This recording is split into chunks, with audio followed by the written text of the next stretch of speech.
Hi everyone, welcome back. What you see in front of you at the moment is the sixth of 10 um, Tudor Beasts, the Royal Tudor Beasts £5 coin set that the Mint have been releasing over the last, well, almost 18 months, 2 years now. But before I go into that one, just thought I'd give you a quick update on something. I've just heard in the last day or so, some not release dates, but upcoming coins for release. So we've recently had the 4 set 50p's of Star Wars. Apparently, they're doing another 4. Now, at the moment, I don't know if these are going to be UK or British Isles. British Isles being Isle of Man, Channel Islands, that sort of thing. So, what I've heard is there's going to be a Millennium Falcon 50p, a TIE Fighter, an X Wing, and the Death Star. Now, the rumours on the Death Star is it's the second version. How you can tell is it's not quite fully built. I think it was the only real way to describe it. You can't tell size otherwise. Um, Other than that, there's another one that I've just found out about as well. They've been doing £5 coin music legends, and there's been quite a few of those out already, including the likes of The Who, Queen, Bowie. The next one is going to be George Michael. Again, I don't have a date on those either. But as a reminder, a little while back I did hear, and I'm still yet to get confirmation on, the 50p of the Team GB coin from the annual set. That was supposed to be released at some point this year, as is the £2 coin for the National Gallery and the £5 coin of Buckingham Palace. Now, at the moment, no dates. So keep an eye out, see what happens, and we can go from there. Right, on to the goodies for today. So, as I say, Royal Mint's been issuing these Royal Tudor Beast £5 coins for a little while now. First one, well, the first two came out in 2022. It was the Seymour Panther and the Lion of England. In 2023, the third one came out, the Yale of Beaufort, and that retained the Queen's profile. So obviously it was ready to go before her passing in late 22.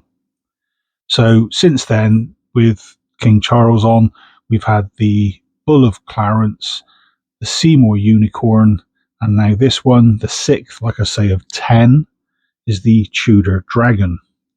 So a quick run through, you can see the image quite nicely on there.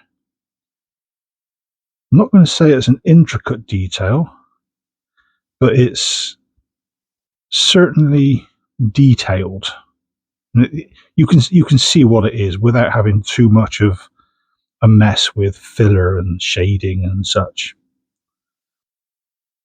The inside, as usual, you've got the King's profile from Martin Jennings,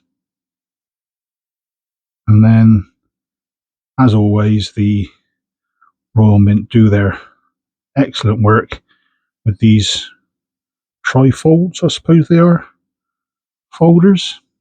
So the first one talks about the Tudor Dragon. Second page, base court and the legends of kings.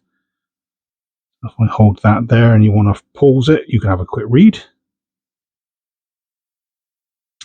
And then the inside on page 3, as it were, the powerful royal beast talking about the dragon itself.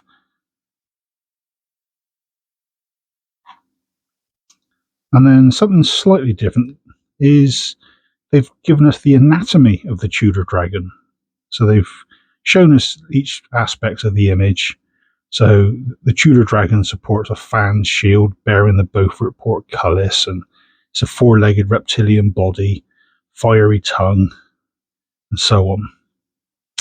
Now, some people say, why has it got that on there? Well, as it says at the bottom, The Beaufort portcullis was used to reinforce Tudor links to the Beaufort family.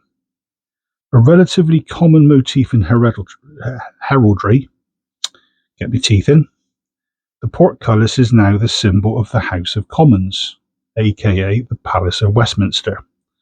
Now, doing some research on this, I thought to myself, that definitely looks familiar. Why is it familiar? We've all seen it before. The back of the 1p. However, and that's a big however, the information I've got based on this, and I have to look away from the screen a sec. The reverse of the coin, which was minted between 71 and 2008, featured a crown portcullis with chains, and it's an adaptation of the badge of Henry VII, which is now the badge of the Palace of Westminster. There you go. Henry VII was the first Tudor monarch, so it's obviously done the rounds between the monarchy, being the Tudors, and their buddies, the Beauforts. And it's stayed with us ever since. So, a little bit of history there for us. Over the page, you've got a little bit more about the Tudor dynasty, but it talks more about Henry VIII. And then the final page, the back cover, talks about 10 beasts stand on the moat bridge at Hampton Court. Each one is a statement in stone proclaiming the right to rule by Henry VIII and his Tudor descendants. So there you go. Next time you're up there, have a quick look.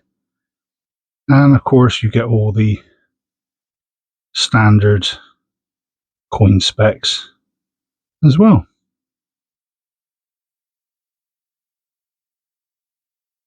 So there you have it. Just a quick review. The Tudor Dragon from the Royal Tudor Beast set. Cheers all.